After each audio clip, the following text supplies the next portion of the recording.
Narito na ang inyong hinihintay. Ang programang magpapakita ng di nakikita. Ang nakatago ay ilalabas niya. Programang maraming ilalantad na mga sorpresa. At ngayon, narito na po sila. Ang mga kwento niyang ating mapapakinggan. Si Mr. Yes Yes Yo, Attorney Ferdy Topacio. Yes Yes Yo, Topacio! Yes Yes Yo! Yahoy! Magandang umaga po sa inyong lahat mga kaibigan. Sa ngalan pa rin ni Attorney Ferdy Topacio. Ako pa rin inyong lingkod, Juvie de Guzman. Oh, yeah. Magandang Miyerkules po. Ayan, matapos ang aking kalbaryo kahapon. Eto na. At eto na talaga.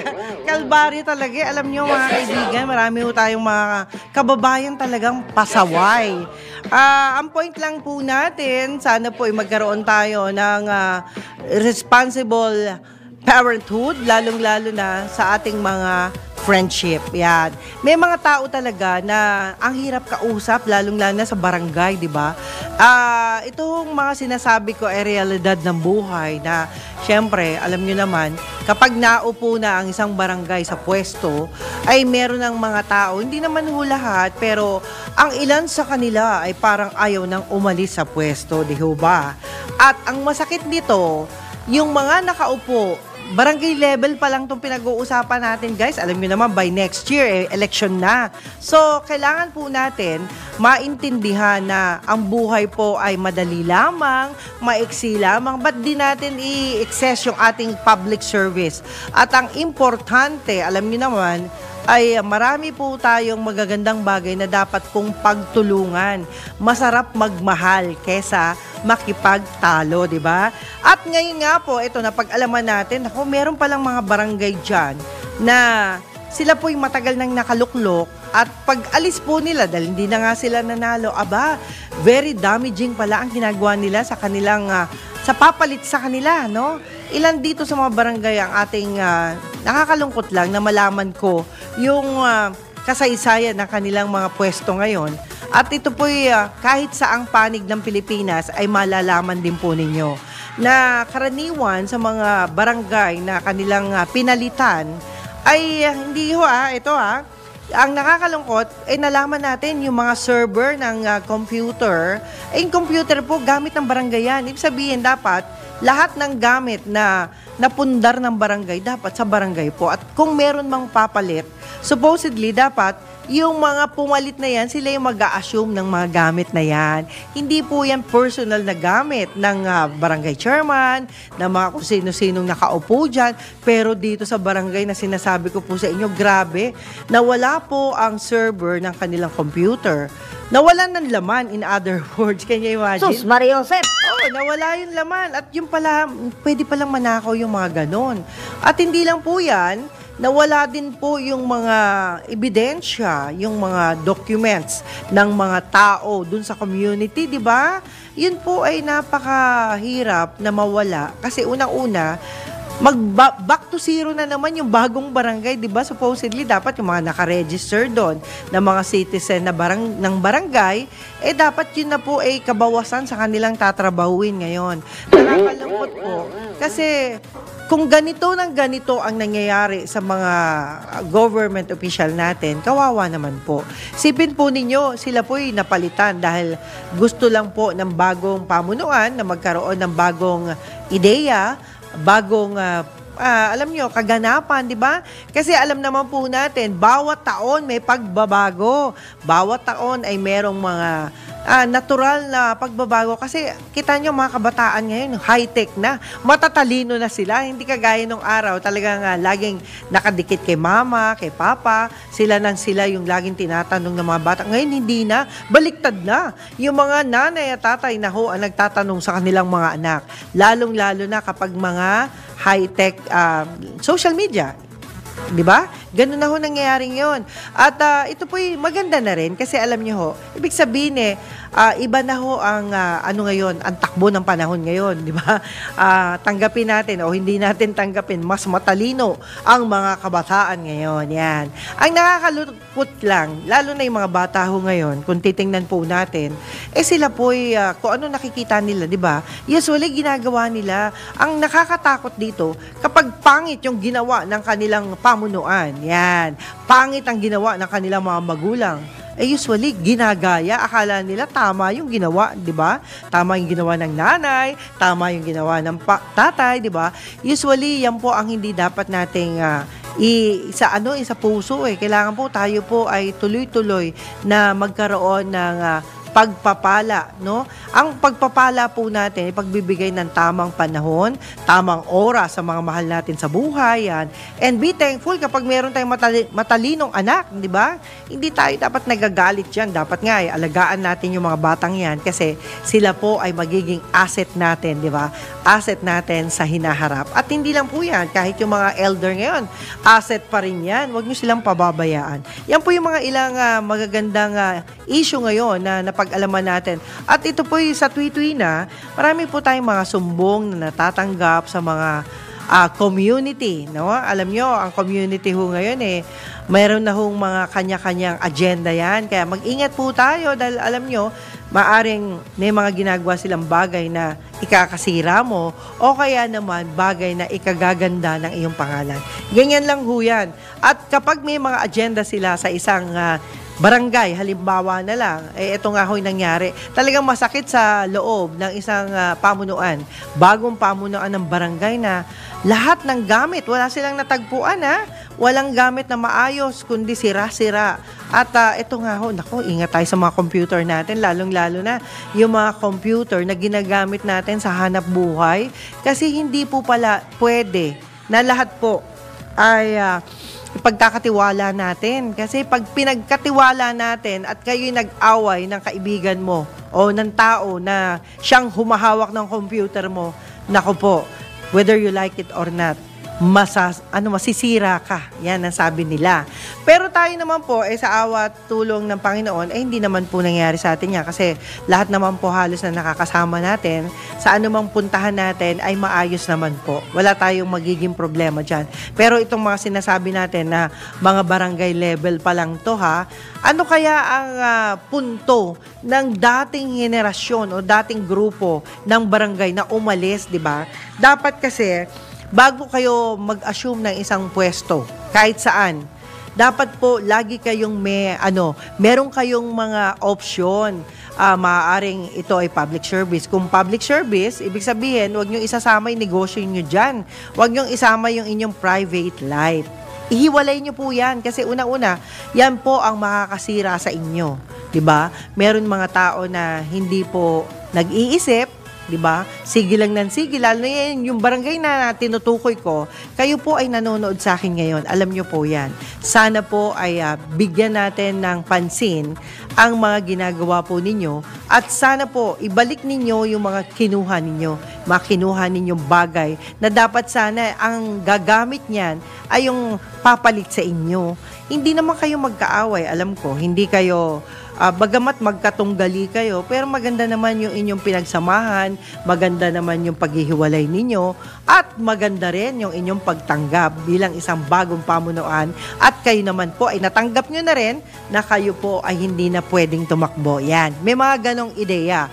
At kung ganon, mga kaibigan, dapat po isaalang-alang naman natin yung ikabubuti ng ating kapwa. Kayo pong mga galing na sa pwesto, ibigay nyo, mag-giveaway naman kayo sa bagong pamunuan. Ito, by next year, mag-e-election na naman. Eto na naman, marami tayong mga kababayan na talagang hindi natin mapigil sa mga gusto nilang iboto. Pero sana, kung kayo po ay bumuboto, gawin yung sagrado.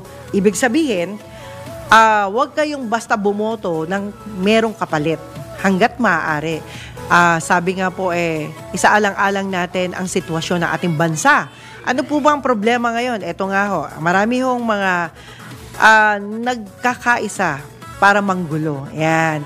Yung mga nanggugulo sa bansa, sana po ay magising na kayo. Kasi kung ang intensyon nyo lang ay manggulo, hindi naman po kayo nakakatulong sa bansa. Sana po ay umalis na lang ho kayo at lumipat kayo sa ibang bansang gusto ninyo.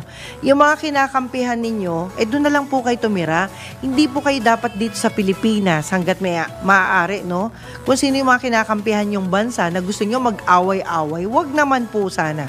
Kasi alam nyo po, ipatikim nyo naman sa amin at sa mga kabataan. Kami po kailangan makahabol naman dun sa magandang mangyayari sa bagong Pilipinas, di ba? Yan po ay dapat nating isa-isip, no? Huwag yung ating sariling kapakanan lamang. Ngayon, kung nagkagulo man, halimbawa dito sa bansang ito, ano kayang mapapala natin bilang isang maliit na bansa? Lagi yung natin tatandaan, maliit na bansa lang po tayo.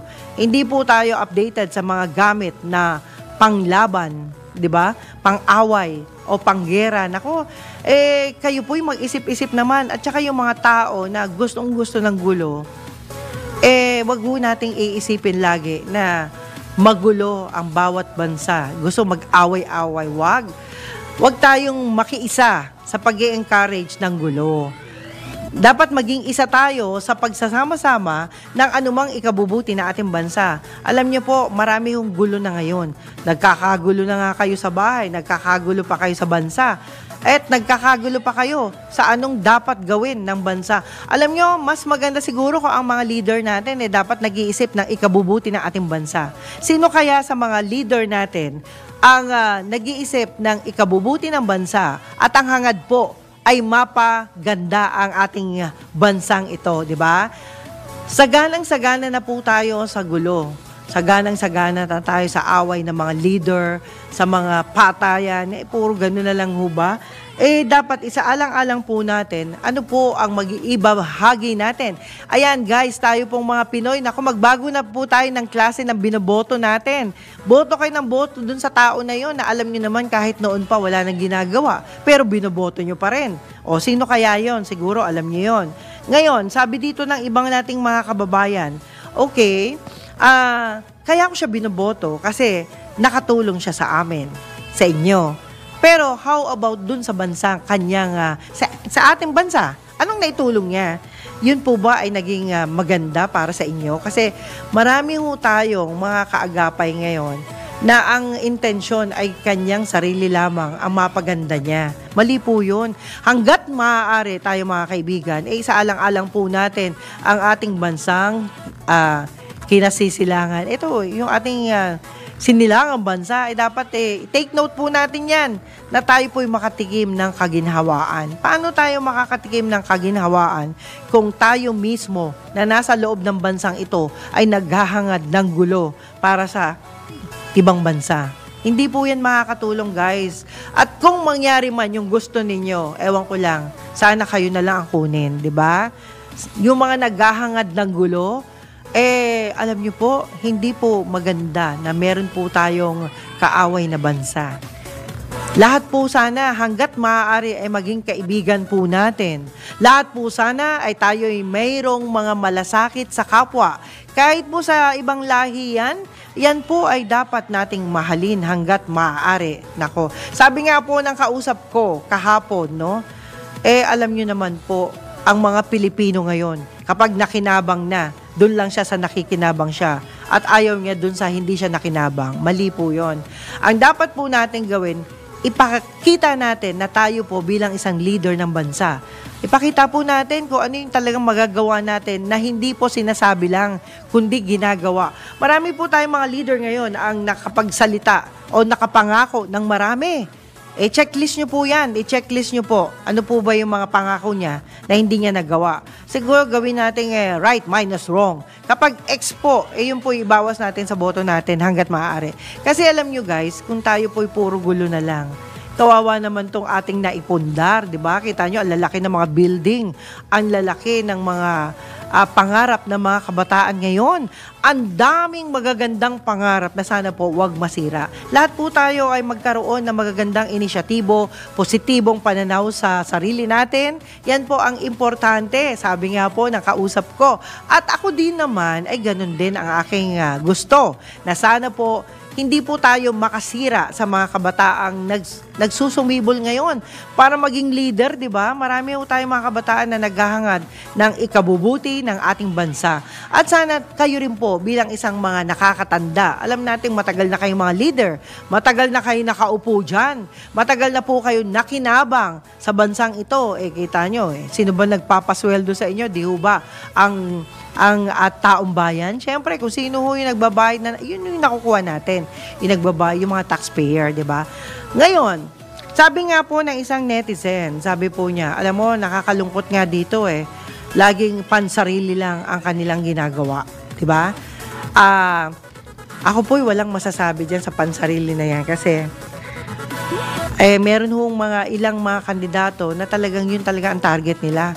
Yung magkaroon ng halaga yung kanilang mga ipinaglalaban. Pero kapag kayo ay may advocacy, yung advocacy na tinatawag po natin sa Twitwina, ay yun ay kailangan meron tayong pagmamahal sa taong bayan at sa bansa. Hindi po kayo dapat makipag-away. Sabi nga po, alam niyo po, natutuwa ako sa nangyari sa Dubai kahit papano, di ba? Nagulat ako na sabi nga nila napakadaling naka-recover ng mga taga-Dubai, di ba? Binaha sila. Kung iisipin ho natin, sa dami ng magagandang lugar sa Dubai, can you imagine, no? Hindi tayo makapag-isip na ang bilis nilang naka-recover, parang wala lang, di ba? Sana ganun din ho tayo. Pag may sigalot, ayusin na kagad. Dapat meron tayong, sabi nga, departamento na siya pong magkakaroon ng inisyatibo para isolve ang mga problemang meron ng bansa. Yung mabilis ba? Hindi yung problema, lalong pinalalaki ang problema. Yung mga bagay na gumawa ng problema o yung mga tao na gumawa ng mga salita na ikasasama ng friendship ng bawat bansa, sana sila po ay makatulong para sa solusyon ng magiging problema. Pagka minsan guys, alam nyo ho, meron tayong mga ilang paniniwala na sabi nga po sa Biblia, totoong nagkakagulo. Pero siguro pwede naman nating i-break yan na hindi mangyari sa gulo ang isang bagay na hindi napagkakaunawaan yan. At bawat salita natin, tatandaan po natin kapag negatibo ang sinasabi mo, be sure na hindi mo yan pagsisisihan. Dapat lagi nating alalahanin na ang gusto natin ay kabutihan. Alam nyo, ang ating bansa po ay may maganda ng kinabukasan. May maganda ng nangyayari. At sana po magtuloy-tuloy yan. Pero kung magkakaroon ng gera dito dahil sa mga paniniwala ng ilan, hindi naman mas marami may gusto Kasi sa totoo lang, marami na tayong mga veterano ang nagsasabi na hindi maganda ang magkaroon ng gera. Hindi maganda ang magkaroon ng kaaway. Yan. Hindi rin maganda na magkaroon ng bayani pero patay, di ba? Bakit hindi natin gawin na ang lahat ng mga bayani natin dapat buhay, hindi na mamatay? Kasi, di ba, kapag kayo po ay gagawa ng isang kabutihan sa kapwa, dapat po huwag kayong mamatay. Dapat mabuhay kayo. Kasi, alam nyo, ang isang tao na nagmamalasakit, dapat hindi pinapatay. Kaya kayo, yung mga naghahangad ng pangit na ehemplo sa bansang ito, siguro lumipat na lang kayo ng bansa, nanggugulo lang kayo dito sa bansang ito. Yun yung sabi ng ating mga kausap dahil alam mo, lahat mo tayo ay naghahangad ng magandang buhay. Alam nyo, nakakalungkot. Kasi ang Pilipinas po ay napakayaman sa natural resources. Kung inyo pong babasahin ang inyong Philippine history, napakayaman po ng ating bansa, pero bakit tayo laging kulelat? Hindi ko maintindihan. So, nasaan ang problema? Di ho ba? Minsan hindi naman all the time. Minsan, ang problema po ay nasa mga nagpapatupad ng batas. Yan. Yung mga nagpapatupad ng batas at gumagawa ng batas, sila po ang may butas. Yan. Kadalasan, ang dami nilang magagaling na batas. Pero kung susuriin po natin, marami pong mga batas na hindi po natutupad, marami pong mga batas na hindi po nagagawan ng tamang solusyon o sabi nga po bakit yung batas na yan, hindi ko naintindihan, parang ngayon ko lang narinig yan, o di ba? Dapat to, siguro meron kayong inisyatibo na ipaalam yung mga batas na ginagawa ninyo. Magkaroon kayo ng campaign doon sa mga batas na naggawa ninyo, di ba? Hindi po malalaman na lang ho namin, meron na hong nagre-react dyan na yung batas na ginawa po ninyo ay hindi ho pala tama sa panahon ho ngayon. At alalahanin po natin, yung panahon ho ngayon, computer stage na po ngayon. At maraming mga kabataan ang dapat nating iangat ang buhay dahil sila po ay talagang nakakatulong. Diba? Oh, yeah. Maraming batang gano'n na dapat po isaalang-alang natin ang kanilang magandang buhay. At kung tayo po ay magiging bahagi ng kanilang pag-unlad, kahit mas nakakatanda tayo, dapat nga, we should be proud na sila po ay naging bahagi ng ating magandang henerasyon. Di ba? So, yan po yung mga ilang paalala lang po ng ating mga netizen na pinaabot ko lang ho sa inyo dahil importante na tayo po ay dapat magmahal sa kapwa. At kung ano man ang inyong mga hinaing, bigyan nyo ng solusyon. Kayo rin makakasagot niyan. May problema kayo, kayo rin ang gagawa ng solusyon. At ang solusyon nyo hindi magagaling sa ibang tao dahil kayo po ang minsan gumagawa ng sarili ninyong problema. Okay? So mga kaibigan, time check muna tayo. Sa ngalan po ni Attorney Ferdy Topacio, dito pa rin sa Yes Yes Show, ay kailangan po natin na ilang paalala mula sa ating himpilan. At syempre, ako po'y nagmamadali ngayon dahil gusto ko po makita ang ilang paalalang maaari nating kapulutan ng swerte. Ito po ang oras, alas 11:24 ng umaga. Yes, yes, yo! Topacio! Si Mr. Yes Yes Yo, Attorney Ferdy Topacio. Yes, yes, yo! Topacio! Yes, yes, yo! Yahoy! Yes, yes, yo! Topacio. Sa ngalan pa rin po ni Attorney Ferdy Topacio. Ako po si Juvie de Guzman. At syempre, pagbati, pinapaabot po natin kay Katirso Peralta. Yan. Salamat po. Of course, kay Sir Dennis Antenor. Sir Dennis, salamat po. At hindi lang po yan sa ating mga friendship na si... yan, sila Prezi Lazaro. Hi! At Eva Grijalvo, salamat kahapon ha. Kundi dahil sa'yo, basang-basa ako ng ulan. Talaga nga naman. Iba talaga yung may kilala at kaibigan, di ba? Meron kang matatakbuhan. Salamat, Miss Eva. At syempre, kay Christian Den Nunez. At yung ating mga friendship, salamat po sa inyo. Alam niyo na kung sino kayo. Marami yan eh. At salamat po kay Sir Jigs Magpantay sa mga inabala ko para sa aking problema. Alam niyo ba, kahapon kasi talaga hindi na ako nakatiis kasi matagal na po yung sasakyan na nakaparada sa harap namin. At siya po ay nakatabing mismo dun sa bintana kung saan kami po ay tumatanaw sa malayo. Ayan, ganun nga po yun eh. Kailangan tinatanaw namin sino mga dumadating ng sasakyan, sino yung mga dumadaan. At unfortunately, dahil nga po dun sa sasakyan na nakaharang dun sa mismong bintana namin, wala na ho kami makita kundi yung sasakyan niya. Ngayon, ang masakit ho nito, pumarada po siya nang wala ako. Wala ako. Kasi kung nandun ako, hindi po ako papayag na siya'y pumarada doon. Pangalawa, hindi ko po kilalang may-ari ng sasakyan. Can you imagine that? At pangatlo, siya po'y nakaparada sa loob ng 4 na araw na. Ayan. Mantakin nyo kailan kaya kukunin kung kailan niya gusto? Yan po isang malaking abala at thankful po ako sa Patrol 911 na siya pong unang-unang natakbuhan ko dahil pumunta po ako sa barangay pero meron ng problema yung mga connection nila ng kuryente. Yun po yung isang problema ng barangay, no, na yung ultimo yung mga telephone lines, communication, ay nawala po lahat yun. Nawala yung mga kable, nawala po yung mga speaker, etc. etc. Yan po yung isang maling-mali. Anyway, thankful ako sa kanila kasi kahit papaano umaksyon po sila. At kaninang umaga nga po, bago ako malis ng tahanan ko, ay tinowing na po yung sasakyang nakahambalang doon sa aming good sightseeing, doon sa sa bintana. Alam niyo, talaga ang hirap makisama. Nakikisama ka, pero ang hirap lalo kung ang isang tao na hindi naman taga roon ay doon nakaparada sa inyo. Can you imagine kung kayo po, halimbawa na lang, sample ko lang, from here, dito ho kayo nakatira, halimbawa, at nakaparada sa harap ng bahay ninyo. Tapos malalaman ninyo after 1 week, 1 week pa sa kakaimbestiga nyo, doon nyo lang malalaman after a week na yung pala yung palang nakaparada doon ay nakatira po pala doon pa sa BGC.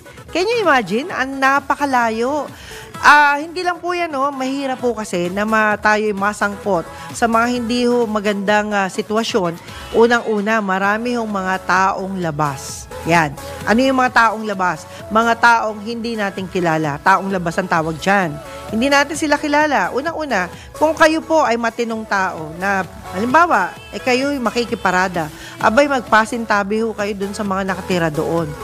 Ultimo, kapitbahay kahit isa walang nakakakilala. So, mahirap, di ba? At what if, yung palang may-ari ng sasakyan na yon ay takas? Merong ganon. O kaya naman po yung may-ari ng sasakyan na yun ay merong mga illegal activity na doon lang nagtatago yung kanyang sasakyan. Yung mga ganun po kasi dapat po natin i-anticipate para maiwasan natin ang panibagong problema. Yan po kadalasan na nagiging hadlang sa magandang samahan, no? Unang-una, yung mga kapitbahay namin, hindi namin nakikita kasi ang tataas ng pader ng kapitbahay namin. Hindi natin alam kung sino yung nakatira doon. But then, okay lang po yung basta sana, wag lang kayo makaperwisyo ng ibang bahay, di ba? Ibang tao, ika nga. At hindi lang po yan, ako, nakakatuwa. Kanina natuwa ako doon sa balita, nung recent lang. Alam nyo, yung spaghetti na kuryente, ang dami niyan sa amin. At yan po ay nakakatakot, lalong-lalo na sa sunog. Yan. Tama lang po ang nagpapanukala niyan na sana po ay paghiwalayin. At yung batas na yan, ako dapat maipatupad agad-agad. Dahil unang-una, mantakin ninyo yung Meralco. Napakarami nun yung wiring ng Meralco. Pag meron nagkabit ng telecommunication, yung wire ng telecom, ipapatong doon sa kuryente ng Meralco, which is, hindi tama yun. Dapat meron kayong sariling lagayan din. Yan.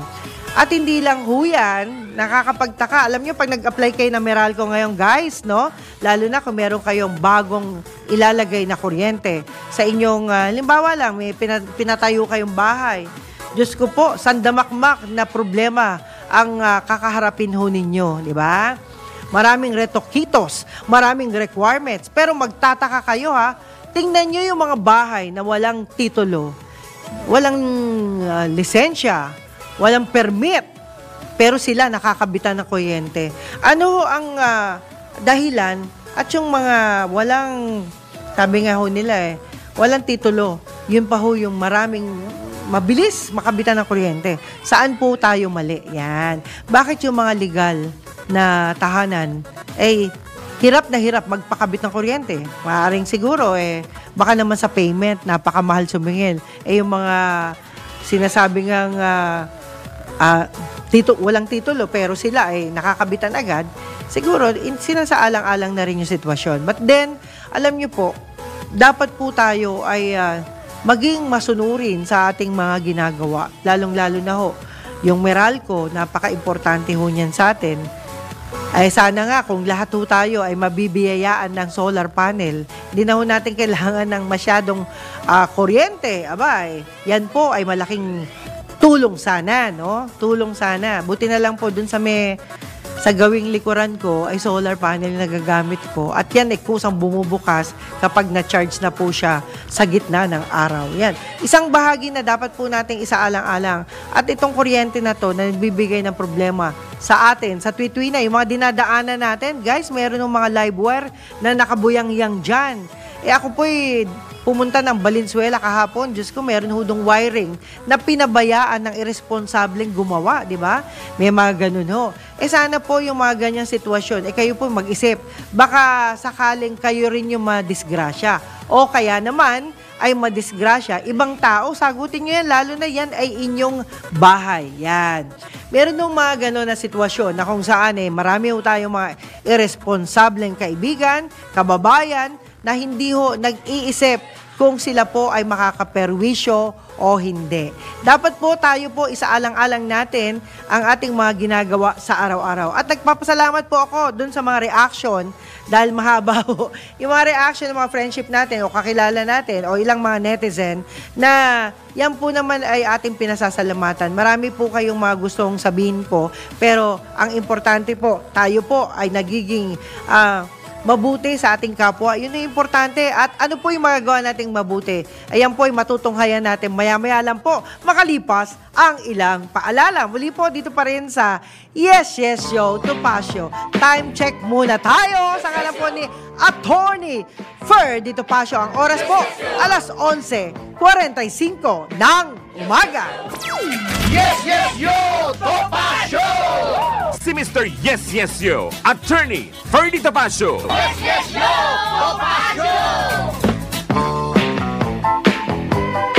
Yes, yes, yo! Yahoy! Yes, Yes Yo, Topacio uli, syempre. At nagpapasalamat tayo sa Panginoon dahil safe naman tayong lahat, no? At yan po isang ngalan ni Attorney Ferdy Topacio. Yan, magandang umaga po muli sa inyo lahat, lalong-lalo na sa mga friendship natin. Yan, sa ibang, alam niyo, natutuwa din sa kaibigan ko talaga. Lahat ng kanyang ginagawa sa buong maghapon, 24/7, ina-update talaga ako. Yan ang tunay na kaibigan kasi, di ba? Biruin nyo, pati yung mga, mga routine niya, yung mga exercise. Tsaka yan nakaka-inspire, di ba? At her age ay talagang lumalaban sa buhay. Sana kayo din, yung mga friendship natin, huwag kayong susuko dahil importante yan na tayo po ay manatiling malakas. Ayan, sabi ko nga sa mami ko, laban ka lang, ma. Ay, my mom is going 84 at of course, medyo talagang mahina na pala yung mga ganun, no? Siguro dahil kulang sa exercise ang mami ko that time. So, ngayon ay medyo hirap na siya ngayon na lumakad, hindi na makalakad, in other words. Ayan na medyo nakakalungkot. Kaya, ma, hoping na makarecover ka muli sa tulong at awa ng Panginoon. At hindi lang po yan, sana makarecover ka, ma, sa tulong ng aking mga kaibigan.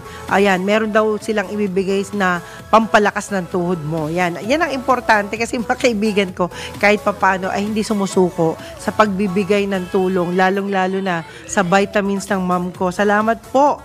Ayan. Hello din kay Consular Rex Bautista. Ayan, talaga naman. Ito yung mga taga Chaong, Quezon na sumusuporta talaga sa lahat ng mga gawain ng mga NGO. Kaya yan ang maganda. Kita nyo hindi nila pinagkakait ng kanilang venue na tuloy-tuloy. At hello din kay Tita Rose Toledo ng Pasig. Thank you so much. Kay, ayan, of course, kay Ma'am Ceci. Hindi ko na nakita si Ma'am Ceci, Ceci Gonzalez. Okay?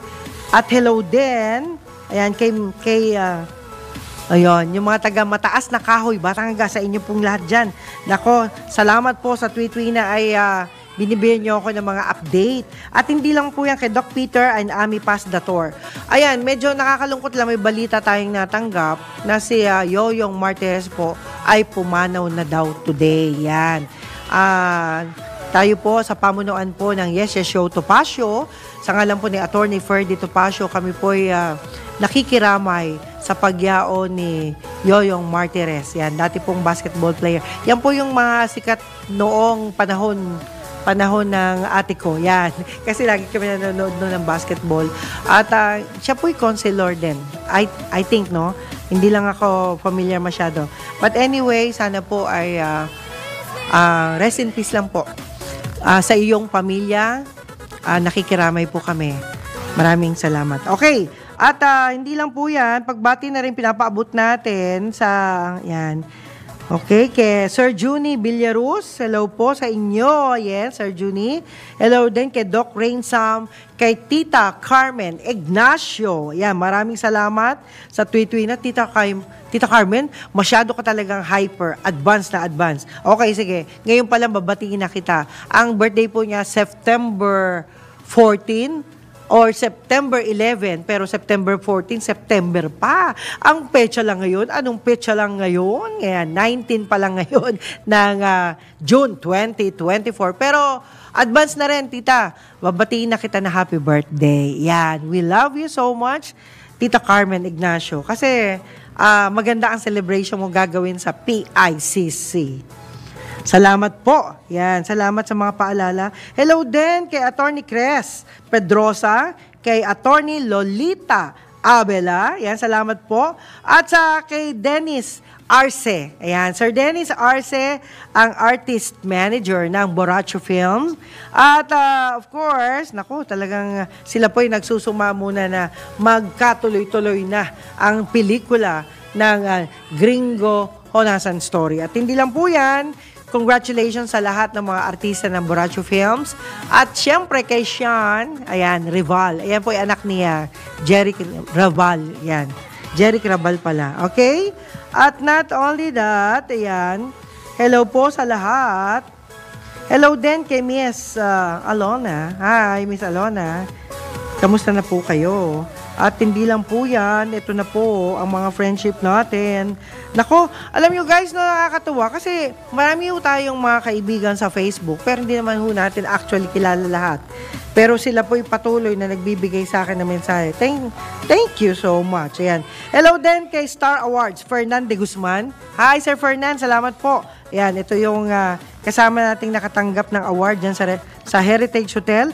Hello din kay Nino Eli, kay Tisoy Agustin. Yan, salamat po sa inyo. Kay Presi ng Valenzuela City. Hello din. At antabayanan nyo I think by Friday, baka maging bisita po natin ang Divorce Pilipinas Coalition, si Mavib Milyora. Yan. At i-update daw nila ako tungkol doon sa divorce. Sige nga. Okay, at hindi lang po yan. Hello din kay Oscar Brian Medina ng Quezon City Hall. Yan. Hello po sa inyo lahat dyan. Hindi lang po yan kay Hiroki Mori. Minasama, yoko so irashaimase, jubides, yoroshiku onegaitaimasu. Yan. At hindi lang yan. Hello pa rin. Ako talaga nga naman. Yung mga taga Gunmaken, salamat po sa inyo. Hindi ko nakakalimutan. Grabe, tagal na nun. At hello din. Yan. Ito na.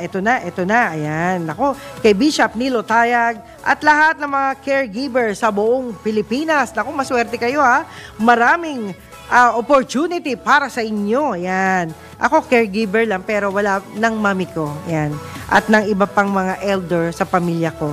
Ayan. Pero hindi pa tayo, yun na lang kulang natin, license na lang para matuto pa tayo ng mas matindi. At hindi lang po yan, hello din kay Doc Melvin. Yan, Doc Melvin Villaruz at lahat ng mga friendship natin kay kay Sir Juni. Yan, Sir Juni, salamat po. At lahat ng mga kay Ma'am Elsa Juneda, hello po. At yung vlogger na kaibigan natin, hi Mark, kamusta po sa inyo? Sir Mark Gamboa. At hindi lang yan, ayan, kay Captain Arnold Marquez, Technical Manager. Alam niyo mga kaibigan, ito po yung opportunity na makapagpasalamat dahil lahat po ng aking mga account ay talagang tinitingnan nila. Yan, salamat po sa inyo. At sana patuloy nyo akong tulungan, turuan. Alam nyo, ito ang importante. Alalayan nyo po ang programa ng Yes, Yes, Show Topacio, lalong-lalo na dito sa Aliw Channel 23 at sa DWIZ. Ayan. At ngayon, tayo po'y magpapasalamat sa ating produksyon na sila pong nagbigay sa atin ng magandang tulong. Lalong-lalo na kay News Director Judy Estrada Larino. Hi! At hindi lang po yan sa ating desk editor, Sir Drew Nasino, ay tech engineer natin si Winner Contahino, Jeneline Rico Hermoso, Kent Sale, salamat sa inyo, at Giljon Reyes. Sa ating broadcast IT, si JV Dominguez, at sa ating teleprompter, yan, si Neil Joy Abelia. Ang ating mga writer, hello po kay Jen Patrolia, Geraldine Doinog, at kay Charles Laureta. At syempre, nandyan si CA natin, si Yasmin Pantaleon at Daniela Di Guzman. Yan. At antabayanan nyo mga kaibigan ang Balitang Bayan with Boss Drew Nasino. Yan. Alam nyo mga kaibigan, huwag kayong mawawala sa channel na ito dahil marami pa po kayong papanoorin na magaganda at makasaysayang mga balita. Muli po, sa ngalan po ng ating gwapong-gwapo at napakabait na kaagapay, Attorney Ferdy Topacio. At sir, sa inyo pong lahat, Boss Edgar, maraming salamat sa mga mensahe, sa mga messages. Ako po, si Judy de Guzman. Sa ating piloto, salamat din kay Kenji at sa lahat ng mga mahal natin sa buhay. Yan. Muli po ang oras, alas 11:59 ng umaga. Maraming salamat po and I love you guys. Juvie de Guzman. Bye! Yes, yes, yo! Topacio! Si Mr. Yes, Yes, Yo, Attorney Ferdy Topacio. Yes, yes, yo!